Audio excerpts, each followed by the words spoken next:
Happy Friday, Brian Manning here with the weekly update. Let's get right to it. So let's see. I had double hernia surgery this week on Tuesday.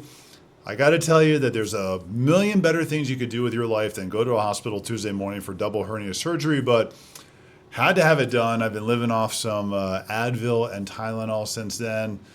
Feeling good through the recovery process. But if there's other things you want to do with your life, I can tell you avoiding double hernia surgery would be a good one.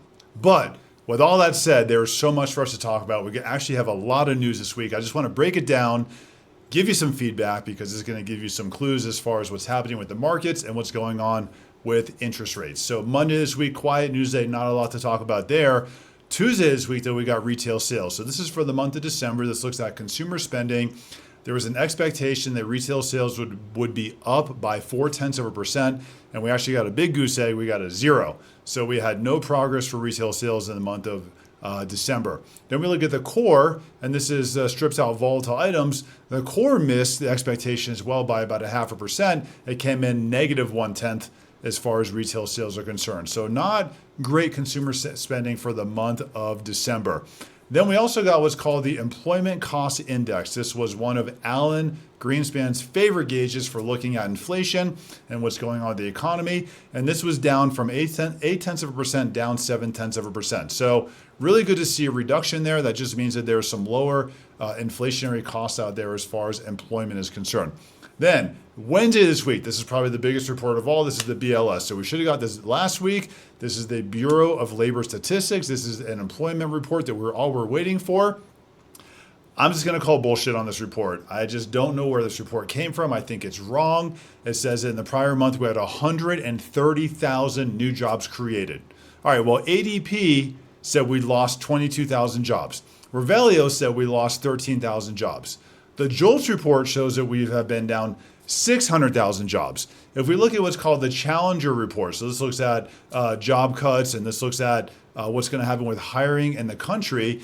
This right now is at the highest level of job cuts since 2009, and the hiring plans for companies across the country are at the lowest level in the last 17 years.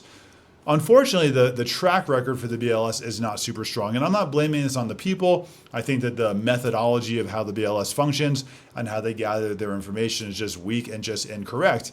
But if we look at this, how is everybody else out there showing negative job creation in the U.S. economy, but all of a sudden the BLS comes out and it shows 130,000 jobs created? So I'm just going to call bullshit on this. I just don't think it's right. At first, the markets reacted, but then I think the markets actually realized, oh my gosh, this report is not accurate. Everything out there completely goes against what this report says, and you saw the markets turn around from there. Unfortunately, the BLS track record is atrocious, and this does always have an impact on interest rates, but we did start to see it come around as well.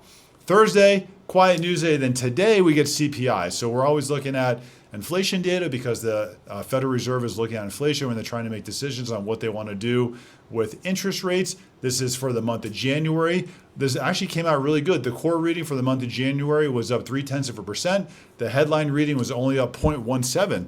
You know, if you take 0.17% and you annualize that out by 12 months, that means inflation is running at a 2% rate. That's exactly what the Federal Reserve is hoping for. On a year-over-year basis, we saw inflation move lower from 2.7 down to 2.4%. Something that really helped us here was shelter. We've talked so much about the shelter component over the last couple of years.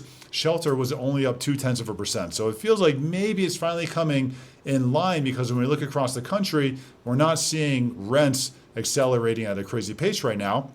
So seeing shelter come in line at a 0.2 increase was definitely very helpful for the CPI number. With all this said, realization that that BLS report was probably a BS report, looking at ADP not being that strong, looking at this very favorable report as far as inflation is concerned. We've seen some improvement in interest rates this week. We've seen rates move lower, which is amazing. I'm around all weekend. I'm available 7 days a week, 8 a.m. to 8 p.m.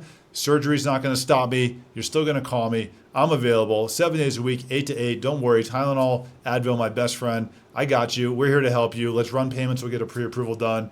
Happy Friday. Hope you have a great day.